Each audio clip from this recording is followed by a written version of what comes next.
5장 24절부터 26절까지.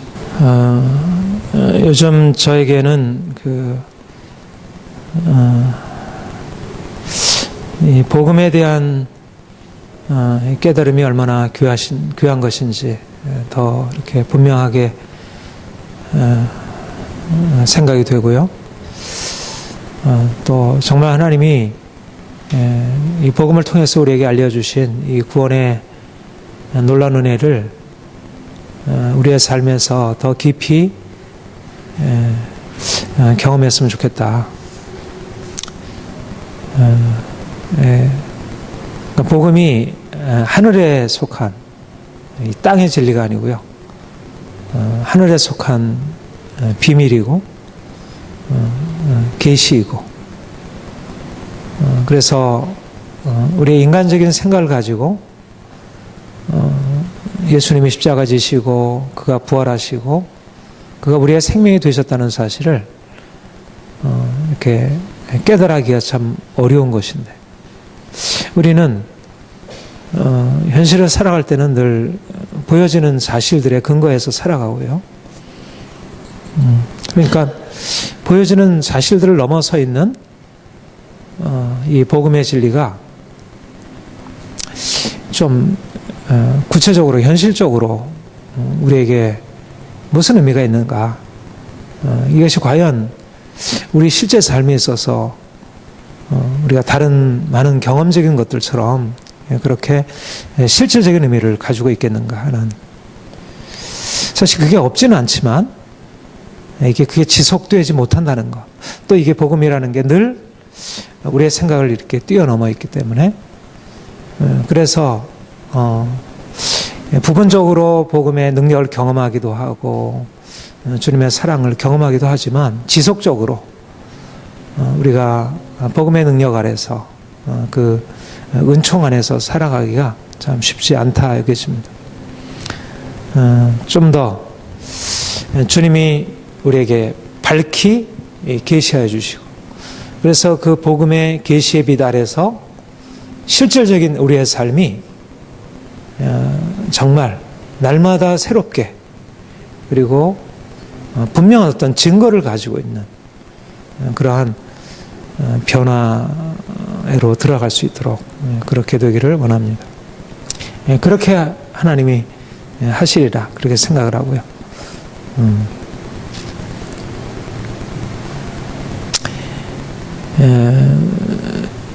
복음은 예수님께서 예수님이 오심으로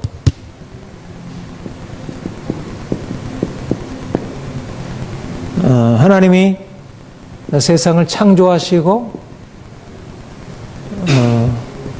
이제는 그 처음 창조하신 그 세상을 끝내시고 이제는 새로운 창조를 시작하셨다는 것, 예수님이 오심으로 근본적인 전환이 일어났다는 것. 그러니까 예수님이 오신 이후에 우리는 더 이상 옛날 세상에 살지 아니하고 이제 하나님이 다스리시는 새하늘과 새 땅, 그 놀라운 구원의 새로운 세계 안에 살아가게 되었다는 것, 이것이 이제 복음이 선포하는 사실입니다. 그래서 예수님이 오셔서 가져다 주신 구원을 우리가 종말론적 구원이다, 그렇게. 그러니까 종말에 우리에게 주어진 구원. 그러니까 이전에도 하나님이 우리를 위해서 여러 가지 많은 우리의 삶에 구원을 베푸셨지만, 이제 예수님이 오셔서 우리에게 베푸신 구원은 이제까지 나타난 구원과는 근본적으로 차별이 있는 종말론적인 구원이 우리 안에 이루어진 것이다. 근데 종말론적인 구원이란, 다시 말해서 여기에 가장 큰 핵심은, 이 종말의 큰 핵심은 뭐냐면 하나님이 자신을 나타내셨다는 것입니다. 영광의 하나님이 자신을 나타내시고 그리고 그 영광의 하나님이 자신을 나타내심으로 말미암아 우리에게 어떤 일이, 영광의 하나님이 나타나셨다는 것과 함께 우리에게 어떤 일이 일어나냐면, 우리가 근본적으로 하나님의 영광, 하나님의 생명, 여기에 우리가 참여하게 되었다는 것. 그러니까 하나님이 처음 세상을 창조하신 이후에 이 세상 역사를 끌어왔지만, 그러나 예수님이 오시기까지는 아직 하나님의 영광 그 자체가 나타나지 않았고 아직 가리워져 있었습니다. 그런데 예수님이 오심으로 말미암아 하나님, 영광의 하나님이 자기 자신을 나타내셨고, 말씀이 육신이 되어 우리 가운데 거하심에 우리가 그 영광을 보니 아버지의 독생자의 영광이요 은혜와 진리가 충만하더라. 하나님이 자기 자신을 나타내신 것입니다. 그리고 하나님의 단지 그것만을 나타내신 것이 아니라 우리로 하여금 피조물 된 우리가 하나님의 영광에 참여하도록, 이거를 뭐라고 얘기냐면 이거를 구원이라 그렇게 얘기합니다. 종말론적인 구원이다. 그러니까 이전에도 이스라엘 백성들을 위한 구원이 있었잖아. 이스라엘 백성들에게 구원의 역사가 있었어요. 그런데 그때도 그 구원이 나타나기 위해서 하나님이 나타나심이 있어요. 그렇죠? 하나님의 영광이 나타나셨어요. 그러나 이때 하나님이 자신을 나타내신 것은 아직 그 영광의 하나님의 실체가 계시된 것이 아니었습니다. 근데 이제 예수님이 오셨고 예수님 안에서 하나님의 영광이 나타나시고 그 영원한 생명이 나타난 바 되었고 우리가 거기에 참여하게 된 것입니다. 이것을 우리가 구원이라, 구원이란 영광의 하나님이 나타나셨고 우리가 그 영광에 함께 들어가게 되는 것, 우리가 그 영광을 얻게 되는 것, 거기에 동참하게 되는 것. 그러니까 인간인데 우리가 그냥 썩어질 피조물인데 흙으로 지어진 존재인데 우리가 하나님처럼 변화되는 일이 바로 예수님이 오셔서 하신 일이고 거기에 궁극적인 목적이 있다는 것입니다. 이거는 복음의 비밀의 가장 큰 핵심이고요. 그런데 바로 이렇게 우리가 하나님의 영광에 참여하고 하나님의 생명에 참여하는 것을 우리가 구원이라고 할 때 이 구원을 좀 더 어떤 경험적으로 표현하자면 우리가 그의 거룩함, 거룩한 형상, 거룩한 성품, 거룩한 인격으로 변화되는 것. 이것이 바로 이제 복음이 우리에게 말씀해 주시는. 그러니까 이제까지 주님이 이 땅에 오셔서 하나님의 영광을 나타내시고 그 부활의 생명을 나타내신 무로 말미암아 우리에게 무엇을 주시려고 하시는가? 그것은 바로 우리로 하여금 하나님의 거룩하심, 내가 거룩하니 너희도 거룩하라. 거룩한 하나님의 아들 되고 거룩한 하나님의 백성 되어서 그 거룩한 하나님과 함께 동참하고 그 하나님과 교제하고 그 생명을 누리며 살아가는 그 일들을 하시고자 하신 것입니다. 그게 바로 예수님이 이 땅에 오신 목적이고 우리가 예수님을 믿을 때 우리 안에 시작이 된 일이에요. 그러니까 우리가 예수를 믿음으로 우리에게는 무엇이 주어지냐면 이 거룩함이라고 하는, 이거는 거룩함이라는 것은 단지 성품의 문제가 아니라 하나님 존재 자체를 거룩함이라는 말은 하나님의 하나님 되심, 하나님의 영광, 하나님의 피조물이 아니시고 그가 영원한 빛 가운데 계신다는 것입니다.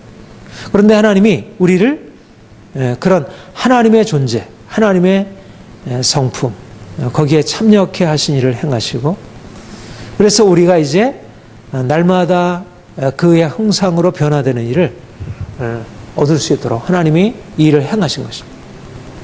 우리가 예수를 믿음으로 우리가 이제 기대하고 바라보는 것은 뭐냐면, 우리도 이제는 이제 하나님이 우리 인생 안에 오셔서 나를 하나님의 그 아름다우신 영광으로, 그의 거룩하심으로 우리를 변화시켰구나. 그런 소망이 생기는 것이고요. 그래서 우리는 이제 우리 하나님께 나아갈 때마다 그분의 형상으로 변화될 것을 기대하고 하는 거죠. 그런데 놀라운 것은 바로 이게 궁극적으로 우리가 천국 가서 이루어질 일이 아니고 이 땅에 사는 동안 육체를 가지고 있는 우리 인간이 이 땅에 사는 동안 우리가 예수님의 형상으로 우리의 어떤 내적인 것에서부터 시작해서 우리가 변화되는 일을 하나님이 하시고 있다는 것입니다. 여기에 이제 정말 너무나도 하나님의 위대한 역사가 있고요. 우리가 그 위대한 역사를 우리의 삶에서 경험하는 것입니다. 그런데 우리가 이것이 왜 이 복음, 이게 이제 복음인데 우리가 이 땅에 사는 동안 우리는 단지 피조물로 지음받아가지고 흙으로 지은 피조물로 지음받아서 이 땅에 그냥 살다가 그냥 저 천국에 나중에 가는 게 아니라 바로 이 땅에 사는 동안 영광의 하나님이 우리에게 자기 자신을 나타내시고 우리가 그분의 형상으로 변화되는 일을 우리가 여기서 경험할 수 있다는 거. 이것이 어떻게 놀라운 일이냐면 이게 왜 놀라운 일이냐면 우리가 이 땅에 어떻게 태어났습니까? 우리가 그냥 깨끗하고 순진 무고한 존재로 이 세상에 태어났습니까? 우리가 그렇지가 않잖아요. 그렇죠? 물론 우리가 태어나서 어린아이 보면 순진 무구해 보이죠. 그렇죠? 근데 그 아이 안에 들어있는 그게 아직 잘 안 나타나잖아요. 그렇죠? 근데 점점 자라면서 나중에 생긴 걸 수도 있겠지만 이미 그 성품 안에 이미 이 죄악의 깊은 본성이 뿌리내리고 있어요. 희찬이나 상현이나 얘네들 안에도 그 어린 아이 안에도. 그러니까 성경은 이것을 죄의 종이라 이렇게 얘기를 하죠. 그러니까 인생은 거룩함은 고사하고 하나님의 그 완전 무결하시면은 도달하는 것은 고사하고 우리는 본래 죄인으로 더러운 존재로 이 세상에 태어났고요. 거기서 벗어날 수 없는 그런 그 아주 절망적인 운명으로 그 비극적인 운명을 안고 이 세상에 태어난 것입니다. 우리의 현실적인 경험이 그것을 증거해주고 있고 또 성경에 보다 더 명시적으로 인간이 얼마나 절망적인지. 그러니까 성경은 사실 우리를 저 거룩한 하나님의 성품에 도달한다고 할 때 요즘에 뭐 뉴에이지 사상처럼 인간은 본래 신이야. 네 안에 신성이 있어. 그것을 네가 발굴하면 너도 신이 될 수 있어. 그런 식으로 말하지 않고요. 인간은 태어날 때부터 죄의 종이고 사망의 종이고 절망적인 자라 그렇게 얘기를 하고 있어요. 그런데 그러니까 성경의 인간과는 굉장히 비관적이에요. 그렇죠? 인간의 운명에 대해서 그렇게 긍정적이질 않아요. 그런데 그런 존재를 향해서 주님이 내가 너희를 향하여 가진 계획은 나와 같이 거룩하고 흠이 없고 완전한 하늘의 영광과 그런 순결함으로 너희를 내가 바꾸겠다. 그런 하나님의 계획을 말씀하시고 그 일을 예수 안에서 우리 안에 시작하신 것입니다. 그러니까 우리가 예수님 안에서 보게 되는 것은 우리가 얼마나 죄인인지도 종교개혁자들이 강조한 것처럼 우리가 하나님 앞에서 얼마나 부끄러운 죄인인지 발견하게 되기도 하지만 그러나 그보다 더 분명한 사실은 하나님이 우리를 어떤 계획을 가지고 부르셨는지 그야말로 놀라운 계획, 우리가 생각할 수 없는 놀라운 계획을 가지고 우리를 부르셨다는 사실을 우리가 깨닫게 되고 우리가 하나님 앞에 구원받았다는 것은 그냥 이 세상에 그냥 뭐 이러저러한 뭐 먹고 마시고 이렇게 그냥 살다가 이러저러한 씨름을 하다가 그렇게 종교라는 인생이 아니라 하나님의 그 거룩함에 그 왕적인 영광에 우리를 참여케 하시라는 하나님의 계획을 우리가 듣게 되는 것입니다. 이렇기 때문에 우리가 구원, 하나님이 우리를 구원하셨다는 사실에 대해서 우리가 감격할 수 있는 것이고요. 우리가 예수 안에서 이 놀라운 비전을 붙들 수가 있는 것입니다.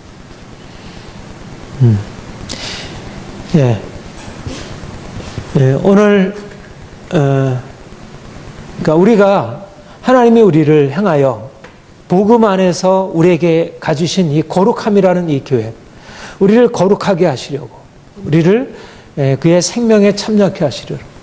다시 말하면 우리를 거룩하게 하신다고 하는 것은 우리가 태어날 때 가지고 있었던 이 죄라고 하는 운명, 죄인이라는 운명에서 우리를 이리로 바꾸시겠다는 것입니다. 이거는 우리가 인정할 수도 있고 인정하지 않을 수도 있고 우리가 경험적으로 너무나 분명하게 느끼고 있는 우리의 사실인데요. 우리가 죄인으로 태어난 인간이 우리 자신에게서 그런 것을 종종 느끼게 되고 또 우리 주위에서 그런 걸 느끼게. 그런데 우리 그러한 죄인인 인간이 내가 예수 만나서 내가 거룩하게 되고 내가 새로워지게 되고 근본적인 갱신, 새로움을 내가 경험할 수 있게 되었다는 것. 이게 놀라운 기적이고요. 근데 이 기적을 우리가 특별히 율법과 비교하면 우리가 율법 아래 있을 때 우리가 어떠했는지. 여러분, 우리 지난번 신학 강조할 때 율법이 주어진 목적이 뭐라고 했죠? 율법이 가지고 있는 목표가 뭡니까? 율법의 목표? 네? 율법의 목표는 내가 거룩하니 너희도 거룩하라. 그렇죠? 네. 율법의 목표는 하나님의 거룩하심에 참여케 하는 것이었습니다. 이것을 행하라. 그러면 내가 너희를 축복하리라. 내가 원하는 이러한 삶을 살아가면 내가 너에게 이러한 아름다운 생명의 삶을 너에게 주리라. 그렇게 약속하고 또 하나님이 그렇게 이끌려고 하셨어요. 그런데 율법이 왔을 때 죄인이 율법이 와서 사람들이 죄인이 율법을 듣게 되고 아 맞아 내가 율법에 따라서 그렇게 살아야지.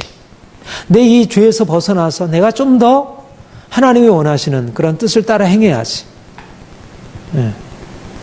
특별히 율법이 우리에게 명하는 것은 우리 죄를 짓게 하는 가장 큰 욕심이 그 근원이 육체의 욕심이라는 것입니다. 육체의 욕심이 우리를 계속해서 죄로 이끌고 와요. 그러니까 율법이 와서 육체의 욕심을 깨뜨리고 우리를 죄에서 건져내려고 합니다. 율법은 우리의 이 육체의 죄로 이끌어가는 육체의 욕심을 깨뜨려서 좀 더 우리로 성결한 삶, 깨끗하고 온전한 삶으로 끌어가려고 해요. 그런데 모세 율법이 한 일이 사람들을 그런 잘못된 육체의 욕심에서 건져내어 그런 것을 깨뜨리고 사람들을 구별해서 온전케 만들지 못했고 또 우리의 경험으로도 우리는 모세 율법은 아니지만 우리에게도 여전히 이방인이 우리에게도 모세 율법과 유사한 율법이 우리에게 주어져 있어서 우리의 육체의 욕심을 다루고 우리를 거기서 벗어나려고 하려고 이제 하고 또 우리도 율법을 통해서 우리 자신이 그러한 변화로 들어가려고 그렇게 노력을 하는 것입니다. 우리가 자녀들을 양육한다는 게 뭐죠? 자녀를 양육한다는 것은 율법으로 이것은 잘못이고 이것은 해서는 안 되고 네가 이렇게 해야 되고 이렇게 하게 되면 네가 벌을 받게 되고 나는 그걸 싫어하고 이런 걸 가르치고 아이가 또 실제적으로 그 안에서 이제 그런 그 보상을 받게 되잖아요. 그런데 그렇게 해서 아이를 율법으로 이렇게 저렇게 가르치고 명하지만 그것을 통해서 아이가 변화되는 물론 부분적으로 그 삶이 어느 정도 다뤄지긴 하지만 근본적으로 변화되지 못하는 것입니다. 근본적으로 율법이 그 아이를 바꿔주지 못하는 거예요. 오히려 그로 인해서 더 눌리게 되고 더 죄의 세력은 더 강화되고 또 우리 인간관계 속에서 다른 사람을 율법으로 판단하고 이러저러하게 그것을 바꾸려고 하지만 그러나 바뀌어지지 않고 근본적으로 해결이 안 된다는 것을 느끼게 되는 거예요. 말하자면 우리가 분명히 느끼게 되는 것은 죄인이 율법으로 말미암아 죄인이 의인으로 바뀌지 못하고 오히려 율법은 오히려 죄인을 더 죄인의 자리에 두게 된다는 거예요. 그러니까 실제적으로 어떤 약간의 변화가 일어나는 할지라도 그것은 근본적인 변화가 아니고 그것은 눌려 있는 것이지 육체 욕심이 눌려 있고 죄가 어떻게 이렇게 그냥 눌려 있는 것뿐이지 근본적인 변화로 나아가지 못한다는 것입니다. 언제 다시 이런 것이 드러나서 또 죄 아래로 끌어갈지. 그러니까 우리가 사실 현실적인 삶이 늘 힘든 것이 그냥 그런 육체 욕심을 방임할 수도 없고 그런 것을 율법으로 눌러봐야 또 실제적인 근본적인 해결이 되지 않아요.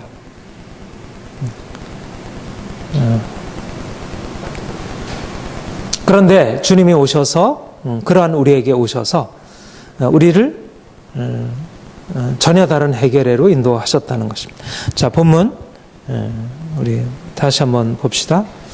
24절 같이 읽겠습니다. 시작.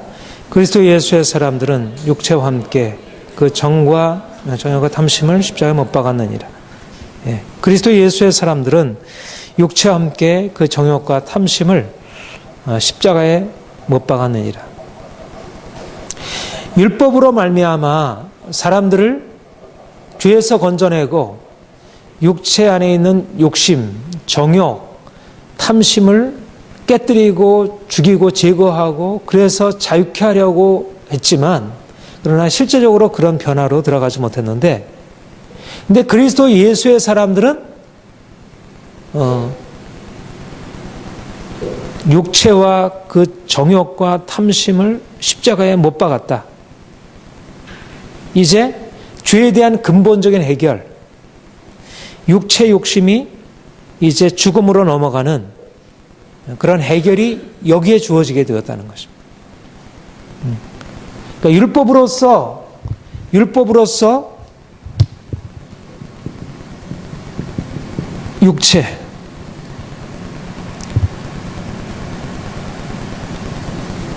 안에 있는 욕심, 육체 안에 있는 죄,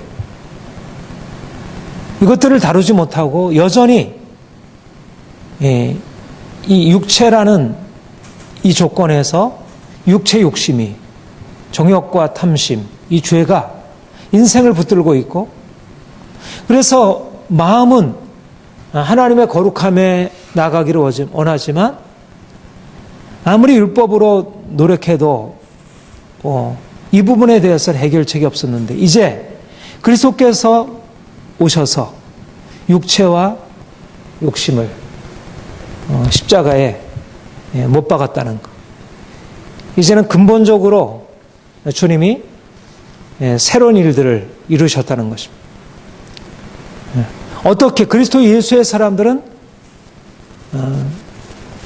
그리스도의 죽음, 그리스도의 십자가의 죽음이 바로 나의 죽음으로 되어서 내가 그리스도와 연합하게 될 때 이제까지 내가 살아왔던 육체로서의 삶, 내가 육체로 반응하고 육체로 씨름하던 인생이 이제는 끝이 나고 그래서 육체 욕심이 이제는 제거되고 이제는 거기서 벗어나서 자유케 되는 그런 하나님의 역사가 시작이 되었다는 것이죠.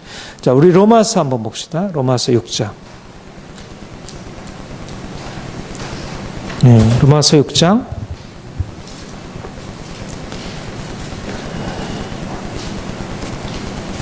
3절. 함께 읽겠습니다. 시작. 무릇 그리스도 예수와 합하여 세를 받은 우리는 그의 죽으심과 합하여 세를 받은 줄 알지 못하니. 우리가 세례를 받았다는 것은 예수님과 합하여 세례를 받은 것이고 그의 죽으심에 합하게 되었다는 것입니다. 그 다음에 6절 우리가 믿음으로 말미암아 그와 연합하게 되고 그의 죽으심과 연합하게 되었다는 것이 무슨 의미인지 6절 같이 읽겠습니다. 시작. 우리가 알거니와 우리 옛사람이 예수와 함께 십자가에 못 박힌 것은 우리의 몸이 죽어 다시는 우리가 죄에게 종노릇하지 아니하려 함이니 7절 이는 죽은 자가 죄에서 벗어나 의롭다 하심을 얻었습니다. 우리가 세례로 말미암아 그리스도의 죽으심과 함께 연합하게 되었고요. 근데 그 죽으심과 함께 연합하게 되었다는 의미가 뭐냐면 바로 십자가에 함께 못 박혀 죄의 몸이 죽어 다시는 죄에게 종노릇하지 아니하려 함이니 죄의 몸이 죽었다는 것입니다. 육체 욕심, 우리의 죄, 율법으로서 깨뜨릴 수 없었던 것입니다. 율법으로서는 통제는 할 수 있었지만, 율법으로는 그것을 누를 수 있었지만, 그러나 근본적으로 육체를 죽음으로 인도할 수 없었고, 육체를 죽으면 끝나잖아요. 그런데 이제 주님께서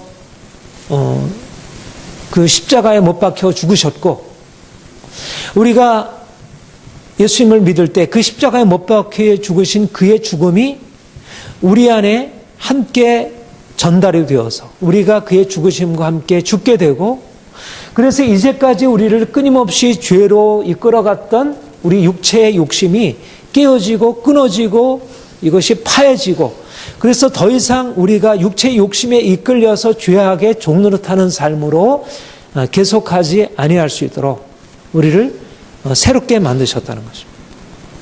이것이 하나님이 예수 안에서, 예수님이 십자가 지신 목적이 뭐냐? 우리를 저주에서 진노에서 벗어나게 하시기 위함이고, 예수님의 십자가 지시기 위한 목적이 뭐냐? 그것은 바로 우리를 육체의 상태, 육체의 욕심으로 말미암아 또 죄 아래로 이렇게 이끌려갈 수밖에, 노예 생활할 수밖에 없는 우리 인생을 이제는 죄에 대해서 죽고 육체의 욕심 안에서 죄에 대해서 살아가던 이제까지 인생이 이제 끝나고 예수 안에서 이제는 죄에 대해서 죽은, 죄에 대해서 자유케 된 그런 근본적으로 새로운 인생을, 그러니까 이건 운명이었잖아요. 사실은 율법도 깨트릴 수 없었던 것이었습니다. 인생이 죄 아래에 있다고 하는 것은 운명이었는데, 율법도 깨트릴 수 없었던 운명이었는데, 이제 그리스도께서 오셔서 바로 죄인이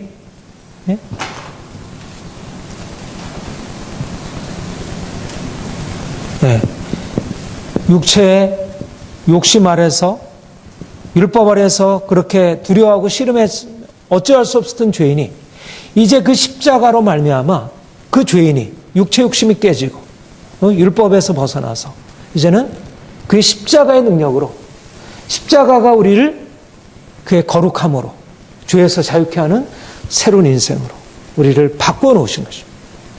이게 믿음이라는 것입니다. 우리가 믿었다는 것은 뭐냐면, 내가 예수를 믿는다는 건 뭐냐면 그냥 믿음 따로 있고 내가 주님과 연합하는 것 따로 있고 내가 죄에서 자유케 되는 것 따로 있는 게 아니라, 믿음, 그것은 곧 그리스도와의 연합이고, 그리스도의 연합이란 곧 내가 죄에 대해서 죽음을 말하는 것이고, 인생 안에 새로운 변화를 주께서 우리에게 시작하셨다는 것입니다. 내가 믿음으로 주님이 내 안에 계실 때 내 안에 이러한 변화가 이미 시작이 된 것입니다. 새로운 역사, 새로운 존재, 이런 거를 우리가 새 사람이라고 하는 것입니다. 그러니까 우리가 이전에 죄인으로 사는 게 아니고 이제는 우리는 그리스도 안에서 새로운 사람으로, 다시 말해서 우리는 의인으로, 우리는 성도로 사는 것입니다. 그리스도 예수의 사람들은 육체와 함께 그 정욕과 탐심을 십자가에 못 박았느니라. 이미 우리가 이전의 육체의 욕심, 율법으로서 어찌할 수 없었던 육체의 욕심을 이제 못 받고 이제 깨뜨리고, 이 육체의 욕심 안에서 사는 존재가 아니고 이제는 예수 안에서 새로운 존재, 죄에서 자유케 되고 더 이상 욕심에 이끌려서 살아가는, 정욕에 이끌려서 살아가는 인생이 아닌 새로운 존재로, 의인으로, 성도로 우리를 바꾸셨다는 것입니다. 이게 복음이죠. 그렇죠? 이게 복음입니다. 죄의 종된 인간에게, 육체의 욕심에 끌려서 살아가는 인생에게, 그것이 오늘날 이 땅의 삶을 고통스럽게 만들고, 그런 인생에게 주님께서 바로 십자가로 말미암아 새로운 역사를 이루어 놓으셨다는 거예요. 한 개인의 삶으로 하여금, 한 가정의 삶, 한 공동체를, 한 사회를 새롭게 거룩하고 흠이 없는 그런 인생으로 바꾸어 놓으셨다는 거죠. 여러분, 그 일이 일어났습니까? 네. 일어나고 있습니까? 네. 우리가 사실은 이 로마서 6장이 굉장히 이제 중요한데요. 사실 근데 로마서 6장을 사람들이 잘 믿지 않습니다. 네. 로마서 6장을 잘 믿지 않습니다. 옛사람이 이제 십자가에 함께 못 박힌 것은 다시는 죄의 몸이 멸하여 다시는 죄에게 종노릇하지 아니하려 함이니라는 말을 문자 그대로 믿지 않고요.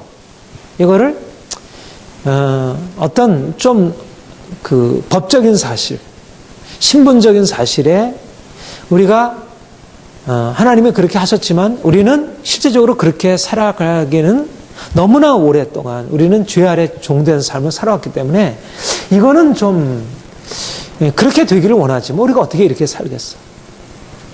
그러면서 로마서 6장 다음에 7장이 나오니까 오호라 공고한 사람이 나를 붙들어. 그런데 중요한 것은 이 로마서 6장에서 말씀하고 있는 우리가 새 사람이다. 우리가 의인이다. 우리가 성도다. 우리는 죄에 대해서 죽었다는 사실을 우리가 붙드는 게 너무너무 중요합니다. 우리가 이 복음의 사실들을 붙들어야 우리는 경험적인 사실을 붙들고 살아가는 게 아니고 우리가 하나님께서 이 세상을 만드셨고 예수님께서 부활하셨고 예수님께서 다시 오셔서 세상을 심판하시고 새하늘과 새 땅을 이루실 것이라는 사실을 우리가 우리의 경험에 의해서 믿는 것이 아니듯이 마찬가지로 하나님이 우리에게 행하신 일, 내가 죄에 대해서 죽고 내가 의에 대해서 다시 살았다는 것, 내가 정과 욕심에 대해서 이제 죽고 이제 나를 새로운 사람으로 빚으셨다는 사실들을 경험적인 사실에 근거해서 우리가 뭐 성경 그렇게 얘기하고 있지만 내 삶에는 그게 잘 나타나지 않아.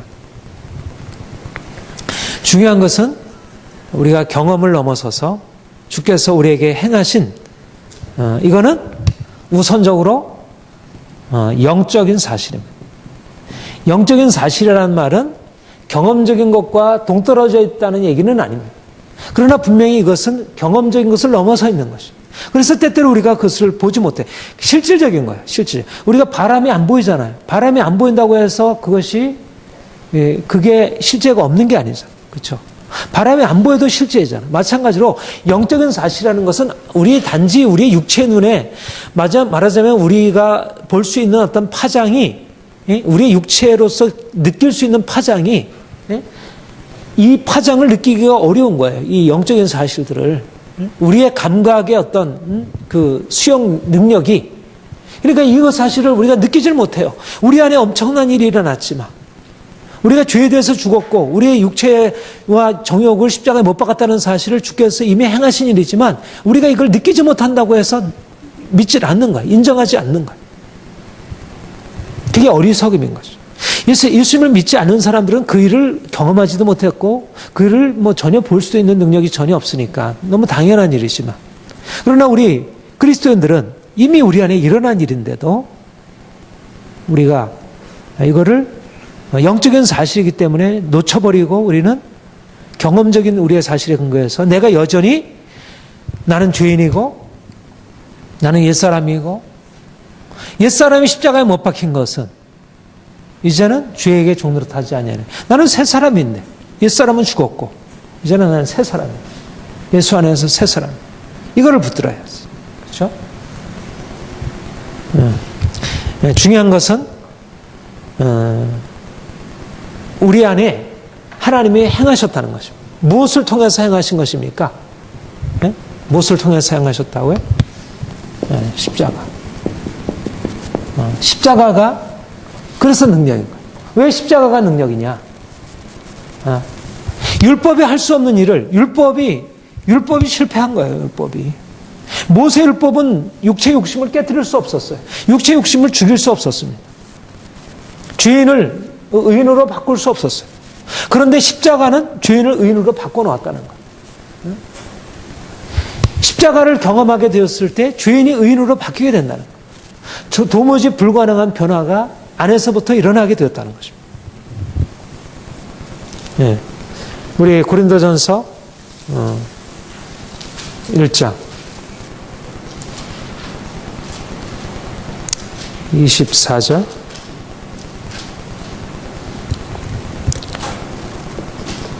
23, 24절 같이 읽겠습니다. 시작.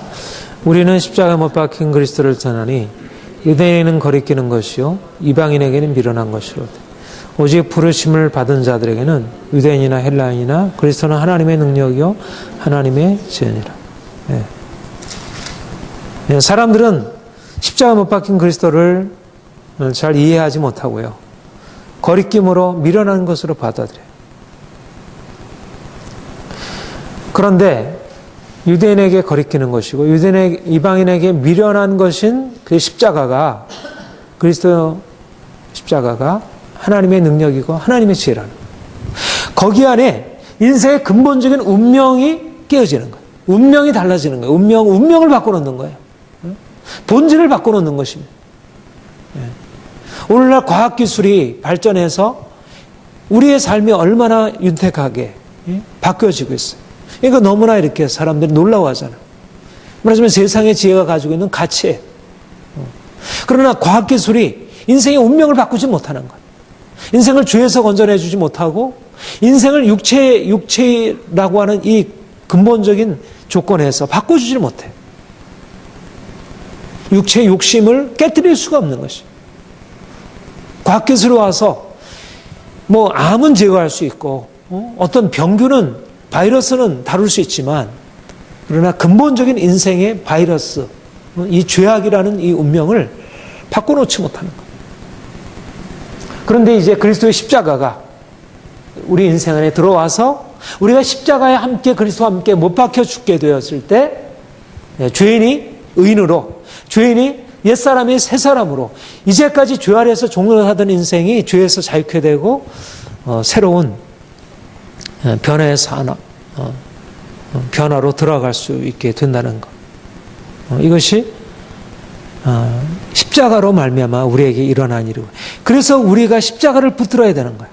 그러니까 사람들은 뭐 과학기술이 다 나름대로 의미가 있고 좋지만 우리가 그것을 다 뭐 받아들여서 활용하지만, 그러나 과학기술을 통해서 일어나는 변화보다 더 근본적인 변화는 예수님께서 나를 위해서 십자가 지셨고 내가 그분의 십자가에 함께 연합함으로 내 인생 안에 십자가의 영향력이 내 인생 안에 주어지게 되었다는 거예요. 그러니까 내가 이제까지 죄 아래 살던 인생, 그게 인생의 고통의 근원이에요.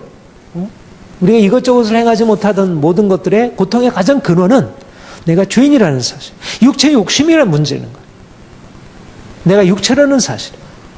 그런데 이제 그리스도께서 그분의 십자가를 우리의 삶에 적용하셔서 이제 우리가 그 십자가의 능력으로 내가 죽고 내 안에 예수님이 우리 안에 사시고, 내가 옛사람이 이제 십자가에 못 박혀 죽고 내가 이제 더 이상 죄 아래 살던 그런 옛사람이 아닌 예수 그리스도 안에서 거룩한 삶을 살아가는 새로운 사람으로 나를 바꾸신 것입니다.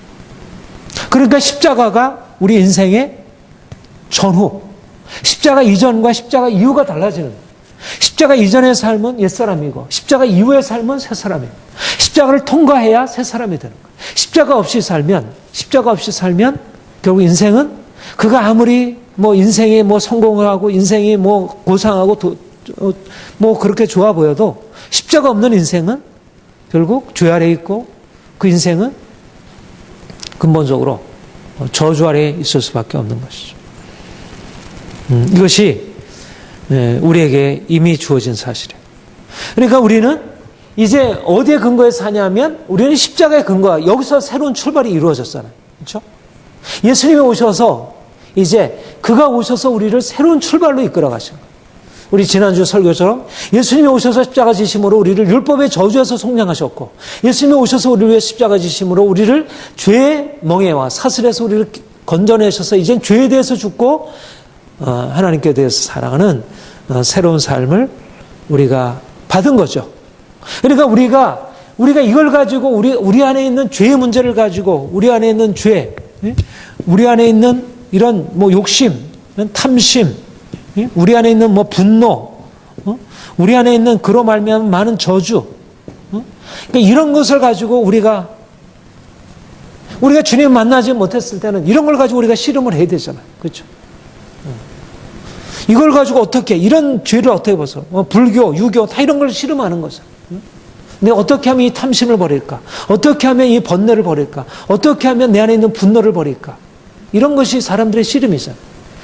종교가 그렇고, 사회의 제도가 그렇고, 법이 그렇고, 교육이 그렇고, 사실은 이런 부분을 다뤄가는 것이잖아요. 그런데 이게 성공적이지 않다는 거예요. 그런 율법들이 성공적이지 않다는 거예요. 그런데 우리가 이런 실패한 그런 방법에 더 이상 근거하지 않고 이제 새로운 하나님이 우리에게 주신 예수 그리스도 십자가라는 어떤 새로운 근거, 새로운 출발점, 여기에 근거해서 이제 새로운 시작을 하는 거죠. 그러니까 우리가 자꾸 옛날로 돌아가가지고 우리 육체를 가지고 뭔가 씨름을 하고 뭔가 이게 인간적인 방법을 가지고 그것을 해결하려고 그렇게 노력할 이유가 없다는 것입니다. 이제는 우리가 십자가를 의지하고 십자가 안에서 사는 것입니다. 십자가의 능력 안에서 사는 거예요. 인생은. 내 자신이 그렇게 살고 우리 가정이 그렇게 살고 그리고 이 능력을 이제 전파하는 거죠. 사람들은 이거를 찾지 않고 사람들이 기대하잖아요.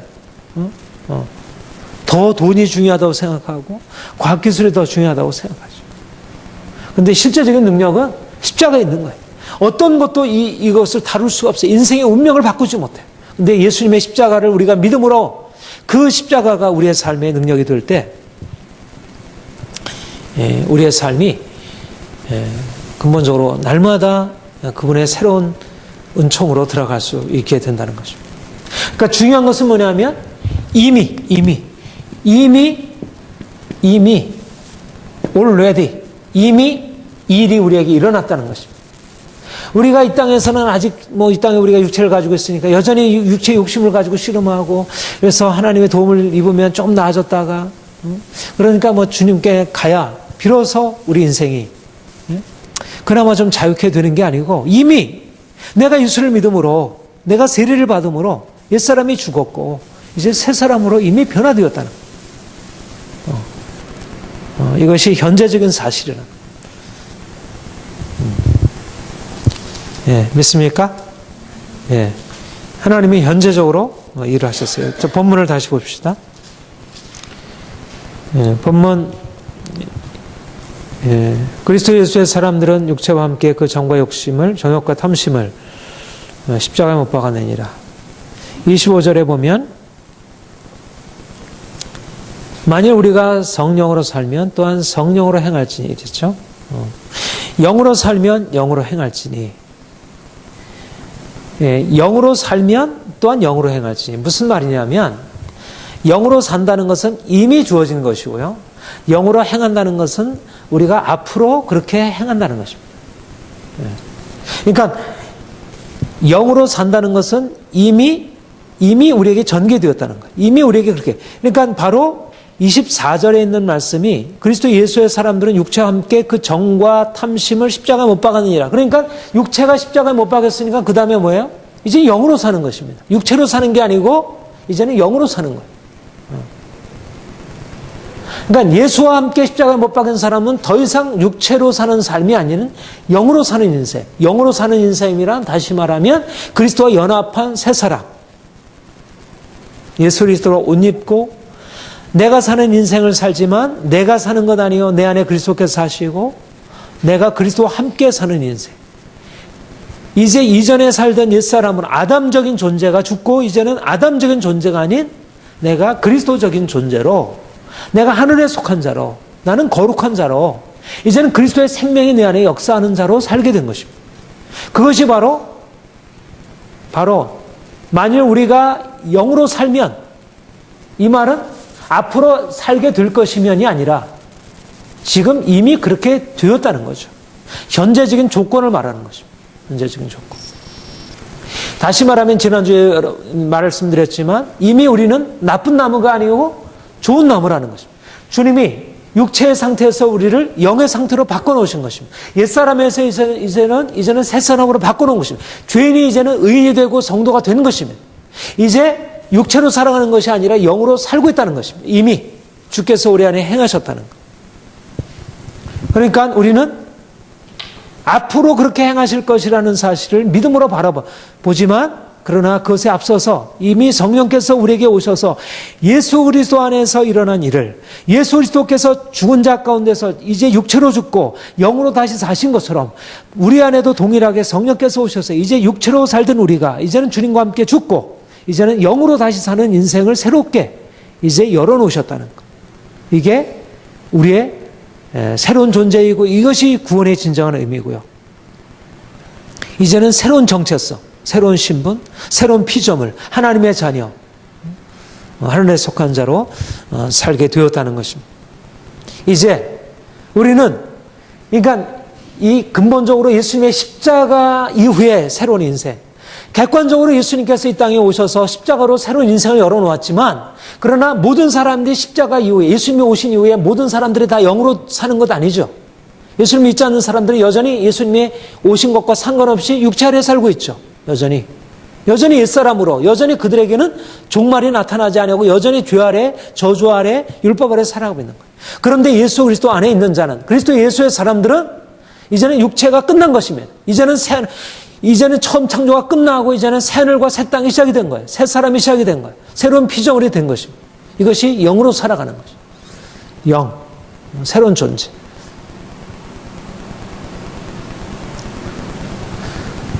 그러니까 우리 그리스도인들이 우리의 겉모습으로 볼 때는 동일한 조건 가운데서 동일하게 살아가는 것 같아도 주께서 우리 안에 행하신 일은 엄청난 차이 있는 것입니다. 예수님을 알지 못하고 죄 가운데 살아가는 사람과 예수님을 알므로 그리스도와 연합한 자는 근본적으로 다른 조건, 육체의 삶에서 영의 삶으로 바뀌었고 이제는 죄인의 삶에서 의인의 삶으로 바뀌었고 이제는 더 이상 옛사람이 아니고 새사람이라는 새로운 조건 속에서 우리가 자신을 생각해야 하고 거기에 근거해서 우리 인생을 바라봐야 돼.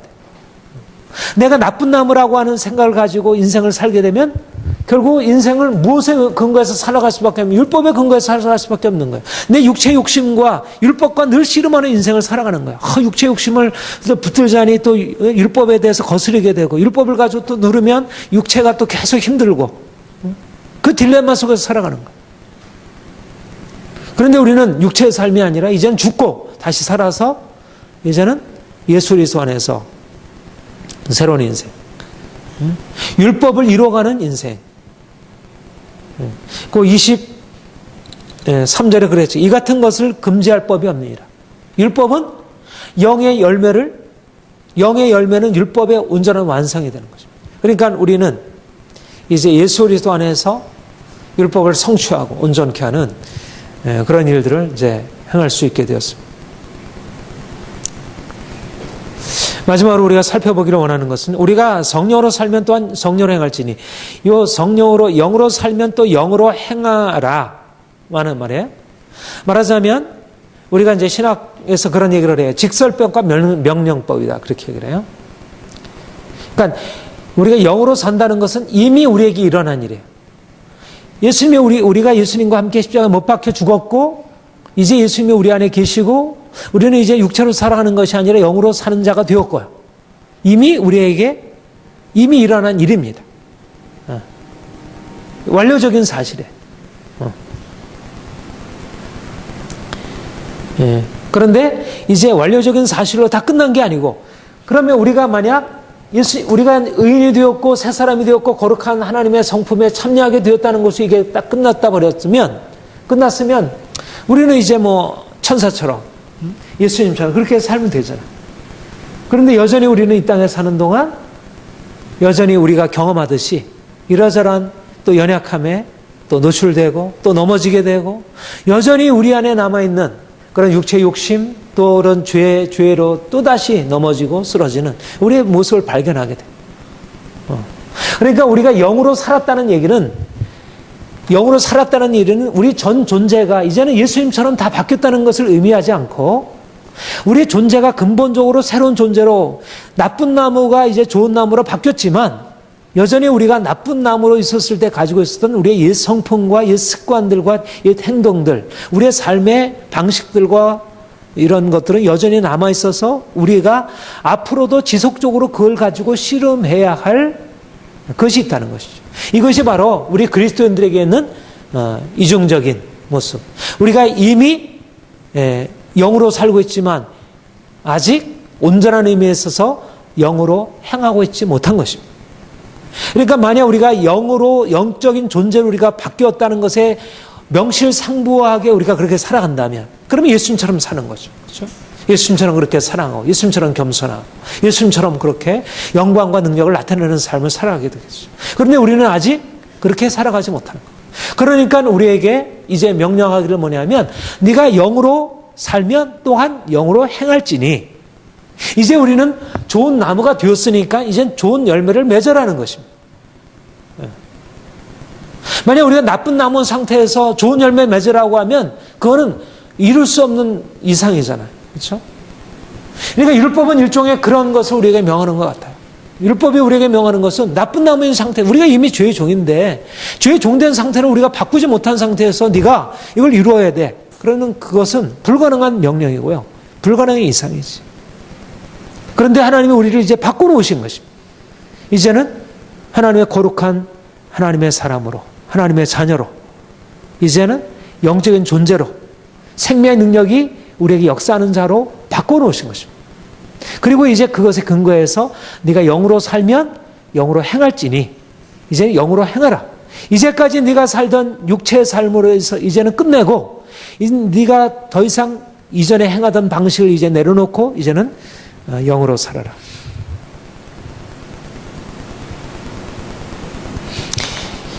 이게 좀 헷갈릴 수 있어요. 그렇죠? 우리가 영이면 우리가 이미 새 사람이면 뭐 이렇게 그냥 새 사람으로 그냥 자동적으로 살아가야지 뭐 또 살아야 하고 뭐 이러나 그러면 아직 내가 새 사람이 아니지 않나 뭐 이렇게 좀 헷갈리고 복잡해요. 근데 분명한 사실은 뭐냐면 우리가 새 사람이 아닌 상태에서 그 말씀을 준행할 수 없다는 것이죠.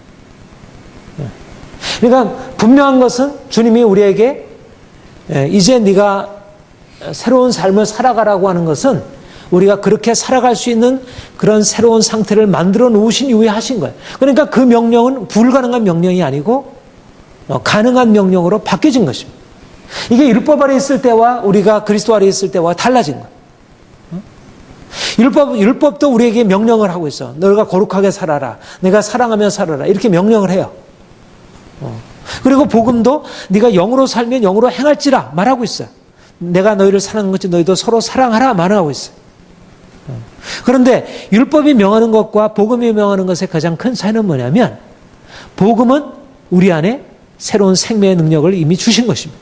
지난주에도 말씀드렸고 우리 지난번 신학 강조에도 말씀드렸지 우리가 이미 예수 그리스도의 생명으로 접붙임 바 되어서 우리가 그 명령을 받을 때 우리가 그 율법 아래 있을 때처럼 그 무거운 명령 아래에서 우리가 하기를 원하지만 할 수 없다고 하는 그 절망 가운데 들어가지 않는다는 거예요. 주님이 우리 안에 이미 새로운 생명, 예수님의 생명의 능력을 주셔서 이제는 죽었기 때문에 더 이상 그 아래에 살지 않을 수 있도록 그래서 이 직설법과 명령법의 관계가 중요합니다. 만약 직설법이 없다면 너희가 죽었다는 사실이 없으면 우리가 죽으라 할 수 없는 것입니다. 죽었기 때문에 죽으라 말할 수 있는 것. 자, 한번 봅시다. 골로새서 3장에 보면 이 두 가지 말씀들을 골로새서 3장에서도 갈라디아서의 말씀과 비슷한 말씀을 하고 있어요. 3장 1절 2절 우리 같이 한번 읽겠습니다. 시작. 그러므로 너희가 그리스도와 함께 다시 살리심을 받았으면 위의 것을 찾으라. 거기는 그리스도께서 하나님 우편에 앉아 계시느니라. 위의 것을 생각하고 땅의 것을 생각하지 말라. 3절 이는 너희가 죽었고 너희 생명이 그리스도와 함께 하나님 안에 감춰 있으라. 위의 것을 생각하고 땅의 것을 생각하지 말라. 이는 너희가 죽었고 너희 생명이 그리스도와 함께 하나님 안에 감추었느니라. 그렇게 얘기를 했어요. 그 다음에 5절 우리 한번 같이 읽어볼까요? 시작. 그러므로 땅에 있는 지체를 죽이라. 곧 음란과 부정과 사욕과 악한 정욕과 탐심이니 탐심은 우상 숭배니라. 9절 10절 같이 읽겠습니다. 시작. 너희가 서로 거짓말을 하지 말라. 옛사람과 그 행위를 벗어버리고 새사람을 입었으니 이는 자기를 창조하신 이의 형상을 따라 지식까지 새롭게 하심을 입은 자니라. 3절에 너희가 죽었다 그렇게 얘기를 하죠. 너희 생명이 그리스도와 함께 하늘에 감추어 있다. 그래서 하늘의 것을 생각하라. 이미 우리가 살았기 때문에 하늘의 것을 생각할 수 있다는 것입니다. 그리고 이미 죽었기 때문에 5절에 땅에 있는 지체를 죽이라. 음란과 부정과 사욕과 악한 정욕과 탐심과 탐심 우상숭배. 이게 육체의 일들이잖아요. 이런 것들이 갈라디아서 5장에 말씀하고 있는. 그러니까 이런 것들에 대해서 이미 죽었기 때문에 이 정욕과 탐심, 아까 얘기를 했죠. 정욕과 탐심에 대해서 죽었다고 얘기를 했죠. 아까 갈라디아서 5장 24절에서 죽었기 때문에 이것을 죽이라 말씀하는 것입니다.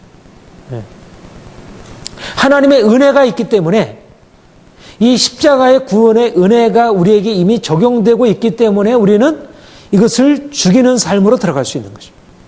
그런데 만약 우리가 그리스도의 십자가의 죽음에 동참하지 않은 상태에서 이 명령만 받아들이게 되면 어떻게 되겠습니까? 이것도 하나의 율법이 되겠죠. 동일하게 로마서 7장의 율법이 되어 말이고 마는 거예요. 내가 탐나지 말라는 말을 들었지만 그 탐내지 말라는 말씀을 들었을 때는 몰랐을 때는 오히려 내가 탐심이 내게 없었는데 내가 탐내지 말라는 말씀을 듣고 나니까 오히려 내 마음에 각양 탐심이 일어나가지고 오히려 죄가 교회를 타서 나를 속이고 나를 이제 죽음에 이르게 하였다. 오라 나는 공고한 사람이다. 이게 율법이 와서 죄인들을 향해서 한 일이잖아요. 만약 우리가 이 말씀을 죽었다라고 하는 우리의 어떤 이미 우리 안에 일어난 객관적인 우리 안에 주님께서 행하신 일에 근거하지 않은 상태에서 이 말씀을 듣고 이 말씀을 가지고 씨름하면 어떻게 되겠습니까? 그러면 로마서 7장의 일들이 우리에게 동일하게 증거되는 거예요. 그러니까 구약의 율법을 듣든 신약의 복음을 듣든 신약의 명령을 들어도 내가 그리스도와 함께 십자가에 못 박혀 죽었다는 사실에 근거해서 나가지 않으면 결국은 우리가 새 사람으로서 말씀을 순종하고 살아가는 게 아니라 옛사람으로서 율법 아래 들어가는 것이죠. 그러니까 많은 사람들이 복음을 듣고 나서 이제 내가 예수를 믿음으로 말미암아 구원 얻었다는 사실들을 감사하지만 여전히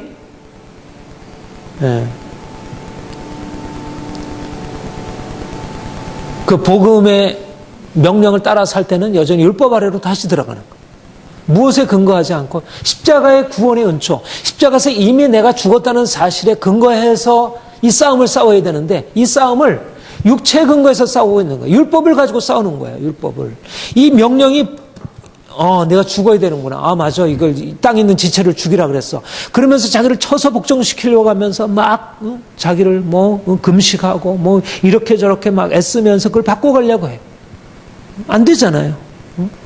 구약 사람들이 안 된 거라고 신약 사람이 되겠습니까? 내가 예수를 믿었다고 해서 그냥 자동적으로 되는 건 아닌 거예요.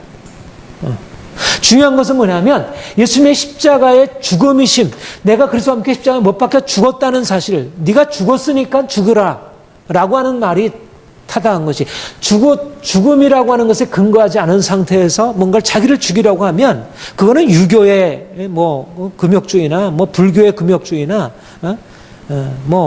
이 일반적인 사람들이 가지고 있는 그런 율법이나 동일하게 그건 능력도 없고 그것은 삶을 바꿔놓지 못하는 거죠. 오늘날 많은 사람들이 복음을 따라 사는, 이제는 우리가 예수를 믿었으니까 이제는 말씀을 따라 살아야 해. 그것을 마치 그런 기독교적인 율법으로 이해를 하고 그렇게 하려고 합니다. 그러니까 중요한 건 뭐냐면 너희가 영으로 살면 영으로 행할지. 이 조건이 중요한 것입니다. 이 존재 조건이 중요한 거예요. 영으로 살면 이 조건이 있어야지 그 다음에 영으로 행할지니가 나오지. 영으로 살면이 없는 상태에서 영으로 행할지니만 붙거든 이거는 믿음, 기독교 윤리도 세상 윤리와 별 차이가 없는 거예요. 기독교 윤리도. 근데 많은 사람들이 이 전제, 내가 영으로 산다고 하는 이 전제 조건을 제대로 깨닫지 못한, 그리스도와 연합해서 내가 죽고 주님이 내 안에 사신다는 이 근본적인 새로운 기초를 제대로, 토대를 제대로 놓지 않은 채 그 기초 위에서 나가야 되는데, 그 기초를 떠나서 또 다시 인간적인 조건을 가지고 행하려고 하는, 그러니까 변화가 안 일어나죠. 계속 율법에 놀리게 되고, 신앙생활이라는 게 계속 자유함과 평안함이 있어야 되는데 평안함이 없고 변화도 없고. 이제 이게 이제 뭐 요즘 여러분들도 뭐 읽었던 뭐 이제 K 아더 뭐 그런 이제 하나님의 이제 은혜나 뭐 이제 스티븐 맥베이 은혜 형성 파워나 뭐 이런 것들이, 그러니까 은혜가 우리를 끌어가야지. 우리가 그리스도와 함께 죽었다는 사실에 근거해서 우리가 우리의 씨름으로 나가야지. 주님의 이 십자가의 능력이 우리를 끌고 가야지. 이 거룩함이라고 하는 것은 우리가 의롭다함을 받은 것도 십자가의 은혜지만, 우리가 거룩함으로 들어가는 것은 전적으로 십자가의 은혜인 거예요. 십자가의 죽으심이 우리 인생을 끌어가야지. 이게 십자가의 도의 굉장히 중요한 핵심인 거예요. 그러니까 우리가 십자가의 죽으심이라고 하는 것을 전제하지 않는 성화의 추구는, 이거는 결국 율법주의로 들어가기 쉽고요. 그것은 진정한 자유함으로 끌어가지 못해요. 이 점에서 우리가 죄에 대한 죽음의 능력, 그 십자가의 죽음의 능력, 그걸 가지고 씨름하고 싸워야 돼요. 우리가 항상 이 기초에 서 있어야 합니다. 항상 우리는 이 기초에 서 있어서 이쪽으로 나가야 돼요. 이 분명한 이 경계선에서 이게 희미해져 버리고, 다시 그러면 이 예전에 행하던 이런 율법이 다시 들어오고 욕심이 들어와서 왔다 갔다 이게 혼동이 일어나게 되면 이 신앙의 삶이라는 게 이게 뒤죽박죽 돼버려요. 이 경계선이 분명해야 돼. 이 십자가의 죽음이라고 하는 것이 분명하게 일어나야, 그래야지 내가 행하는 것이 아니라 주님의 내 안에 행하시는 것으로. 그렇다면 우리가 이 영으로 싸운다는 것, 우리가 영으로 행한다는 것은 무엇인가? 1차적으로 우리가 그동안 여러분들이 많이 배웠듯이, 그러니까 내가 내 자신의 모든 것을 내려놓고 주님이 내 안에 행하시도록 하는 것입니다. 나의 의지, 나의 노력, 나의 애씀보다 주님이 나에게 행하시도록. 좀 더 이렇게 수동적으로 행하는 것이죠. 나의 의지, 내가 열심히 행하려는, 뭔가 내 자신을 바꿔보려고 하는 그런 선한 의지조차도 오히려 우리가 주님 편에 서러가는데 방해일 수 있다는 거예요. 이것이 사실상 많은 사람들에게 이게 잘 이해가 안 되고 있어요. 내 선한 의지조차도 주님을 향해서 나가는데 방해가 될 수 있다는 거. 그래서 오히려 그런 의지도 내려놓고 내가 하는 게 아니고 주께서 내게 하셨다는 오직 믿음으로, 특별히 거룩함이라는 이 얼마나 높은 목표요. 하나님처럼 된다는 건데 우리가 할 수 있는 게 아니잖아요. 어떻게 일을 하겠습니까? 우리가 작은 도덕적인 변화도 우리가 하기 어려운 건데 우리가 어떻게 하나님처럼 되겠습니까? 불가능한 일이죠. 이 점에서 우리가 전적으로 믿음으로 하는 것이고요. 믿음이라는 게 수동적인 것을 그 안에 내포하고 있습니다. 그런데 여러분들에게 이 한 가지를 좀 분명하게 말씀드리고 싶은데, 그러니까 믿음이 주님의 생명이 우리 안에 역사하도록 하는 것입니다. 그러나 단지 수동적인 게 아니라는 것입니다. 단지 수동적인 게 아니에요. 지난번 우리 이제 집사님도 한번 그 질문하셨는데, 우리가 내가 옛사람이 죽고 새 사람으로 다시 산다 그랬잖아요. 근데 새 사람이라고 하는 것은 내가 죽고 주님이 내 안에 사시는 거지만, 주님이 내 안에 사시는 것과 함께 내가 새 사람으로 사는 겁니다. 새 사람도 여기도 전인입니다. 그리고 새 사람이 적극적으로 내가 하나님께 순종하는 순종의 삶을 살아가는 거예요. 말하자면 우리의 육체가, 우리의 옛사람이, 우리의 육체의 어떤 그 방향성은 불순종. 육체의 욕심은 결국 불순종을 낳고 이것이 이제 죄이잖아요. 이게 우리의 의지, 육체의 욕심으로 인해서 우리 의지가 육체의 욕심에 굴복하게 되죠. 그래서 불순종하고 죄악에 이르게 돼요. 그런데 새 사람에게는 이제 전혀 새로운 새 마음과 새 영을 주시겠다 그래서 새 마음, 우리 안에 의지가 새로운 의지. 이게 어떤 의지냐면 주님께 순종하는 의지인 것입니다. 순종하는. 그러니까 주님이 우리 안에 오셔서 이제 옛사람의 육체 욕심을 깨뜨리시고 우리의 탐심과 우리의 정욕을 깨뜨리시고 그리고 우리 안에 이제 새로운 욕구, 새로운 의지를 우리에게 허락하셔서 우리로 하여금 이제 주의 말씀에 순종함으로 반응하도록 그렇게 행하시는 것입니다. 로마서 6장에 보면 그 15절에 우리를 순종의 종이라 그렇게 얘기해요. 순종의 종. 우리가 이전에는 죄악의 삶으로 불순종해 살아갔어요. 우리가 육체의 욕심에 따라서 우리의 의지가 말씀을 떠나 살아갔어요. 옛사람의 의지는 그랬어요.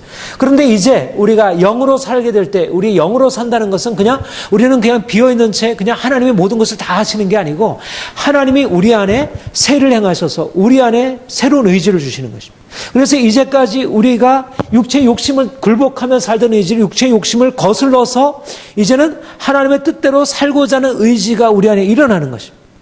그러니까 믿음으로 산다는 것은 그냥 우리가 수동적으로 그냥 가만히 있으면 하나님이 우리를 위해서 다 행하시는 게 아니고 우리가 적극적인 의지를 주께서 우리 안에 일으키시고 우리가 그 의지를 활용해서 그의 말씀에 순종하며 살아가도록 그렇게 이끌어 가시는 거예요. 이런 의미에서 믿음이라고 하는 것이 결코 그냥 수동적이고 소극적인 것이 아니라 적극적인 것이라는 거. 이것을 여러분들에게 분명하게 말씀을 드리려고 합니다. 히브리서 12장 한번 봅시다. 히브리서 12장. 히브리서 12장 4절.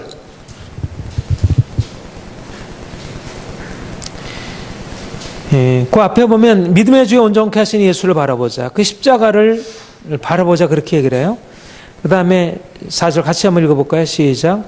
너희가 죄와 싸우되 아직 피 흘리기까지는 대항하지 아니하고. 무슨 말입니까? 피 흘리기까지 대항하라고 하는 거잖아요. 그렇죠? 피 흘리기까지. 그러니까 우리가 능동적으로 죄와 싸우는 것입니다.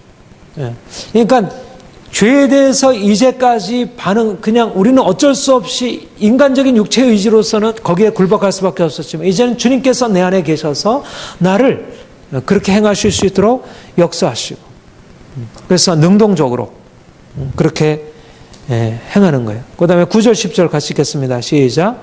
징계는 또 우리 육신의 아버지가 우리를 징계하여도 공경하거든 하물며 모든 영의 아버지께 더욱 복종하며 살려하지 않겠느냐. 그들은 잠시 자기 뜻대로 우리를 징계할거니와 오직 하나님은 우리의 유익을 위하여 그의 거룩하심을 참여케 하시느니라. 11절 시작.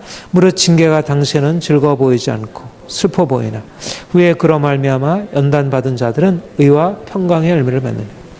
그러니까 주님이 우리의 죄에 대해서 징계하시고 우리가 그 징계하심에 대해서 하나님 앞에 율법적인 두려움 때문에 순종하는 게 아니고 내가 하나님을 사랑하고 하나님을 진정한 영적으로 경건히 율법적인 두려움이 아니라 복음적인 경건으로서 능동적으로 순종하며 살아가는 거죠. 그러니까 그리스도인들은 하나님을 알게 되면서 하나님의 거룩하심을 알게 되고 하나님의 사랑을 알게 되고 그리고 하나님이 우리가 가지고 있는 목표를 알게 되면서 이제 적극적으로 주의 말씀에 순종하는 삶을 살아가게 되는 거예요. 주님이 우리 안에 이제까지 육체 욕심을 깨뜨리고 불순종의 삶을 이제는 깨뜨리고 그래서 이제는 우리로 하여금 하나님의 사랑 안에서 용서받고 이제 적극적으로 하나님 말씀에 순종하는 삶으로 우리를 이끌어 가시는 거죠. 이것이 바로 하나님 우리를 이끌어 가시는 은혜인 것입니다. 우리가 전에 죄 아래 있었을 때는 주께서 우리에게 행하신 일이 우리에게 전혀 상관없는 것이 돼. 이제 주님이 우리 안에 행하신 일을 믿게 되면서 우리가 알게 되면서 거기에 참여하면서 더욱더 우리 인생 안에 일어나는 이 엄청난 변화 안으로 우리가 들어가게 되는 거죠. 그래서 복음은 율법을 완성하는 것입니다. 율법이 할 수 없는 일들을 복음이 우리 안에 이루어 가시는 거예요. 날마다 우리가 영으로 살기 때문에 영을 행할 수 있다는 거예요. 그러니까 우리는 날마다 소망 속에서 하나님이 우리가 이 땅에 사는 삶은 뭐냐면 주님이 성령으로 말미암아 우리 안에 이미 허락하신 이 변화, 이 근본적인 어떤 새로운 사실, 우리가 하나님의 자녀가 되었고 우리가 영으로 영적인 새로운 존재가 되었다는 사실을 이제 실제적인 행위로 드러내는 거예요.